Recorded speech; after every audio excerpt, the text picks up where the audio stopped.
Hello, my brothers and sisters, fathers and mothers. I come today to talk to you as a Rwandan citizen and as a student of SALVE Regina University about the importance of human life, regardless of where one comes from. We all know about the genocide that's taking place in Darfur, Sudan. Some of us are satisfied with that knowledge. We think to ourselves that if anyone comes to me and asks about the genocide, I'll be able to answer with a yes and go on with the facts and figures like it was a game show. Yes, I do know about the Darfur, I would say.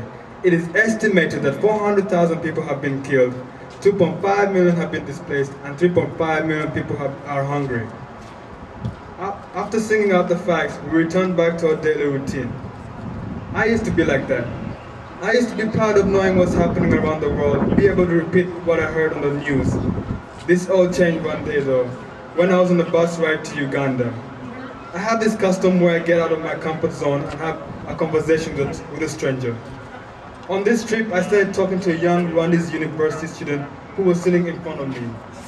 As we got to know our names, where we're going and why, I noticed that he had no left arm. I asked what happened to his left arm, and his response was not what I expected. He explained that he is a survivor of the 1994 Rwandan genocide. And during the genocide, militiamen attacked his house and killed his entire family, including his extended family. I asked him how come he was not killed, and he replied, "That's where my left arm played a part in my survival. I used it as a shield when the militiamen tried to cut off my head. They left me for dead." I remained silent for a few minutes because he comes from the same country as I do, and yet we have experienced totally different paths. From that day onwards, I have never been proud about knowing what's happening in the world and singing out the facts. Singing these facts does not bring an end to genocide and the abuse of human rights. World leaders know these facts, but yet they fail to act. Only action can bring an end to the genocide that's happening in Darfur and an end to the abuse of human rights. I would like to use my country as an example of people taking action.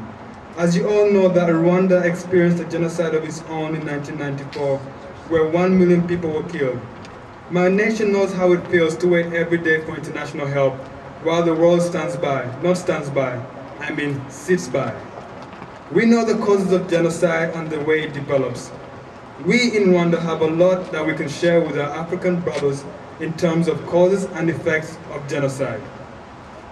We have several hundred Rwandan army officers serving as part of the African Union Force in Darfur, and we have some police staff in southern Darfur, southern Sudan, helping in the implementation of the Naivasha Peace Protocol, signed between the government of Sudan and the Sudanese People's Liberation Army, that ended Africa's longest running civil war. This sounds all impressive. Well, let me tell you something. My government is a poor nation with 60% of the population living in poverty.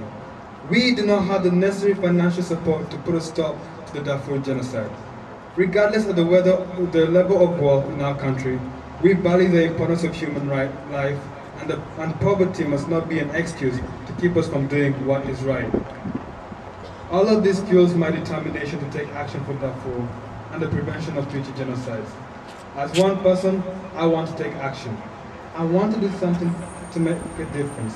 Today I'm speaking up, but also as a university student, I'm in the process of setting up a stand chapter at SALVE Regina University.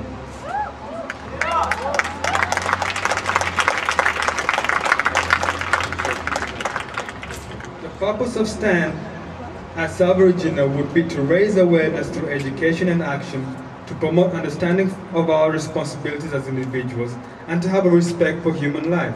We have a responsibility as citizens of the world to make a change where change is needed. We have to understand that we have the power to make that change.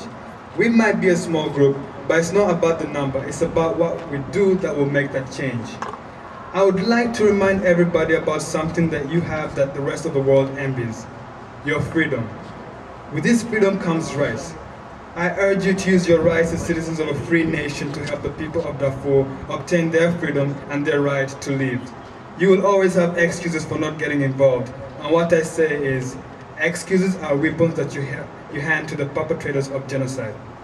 I personally want to thank you very much for supporting this cause and realizing that in order for genocide in Darfur to stop, we have to stop using excuses. We have to step out of our comfort zone and help our brothers, sisters mothers, and fathers in Darfur. God bless you.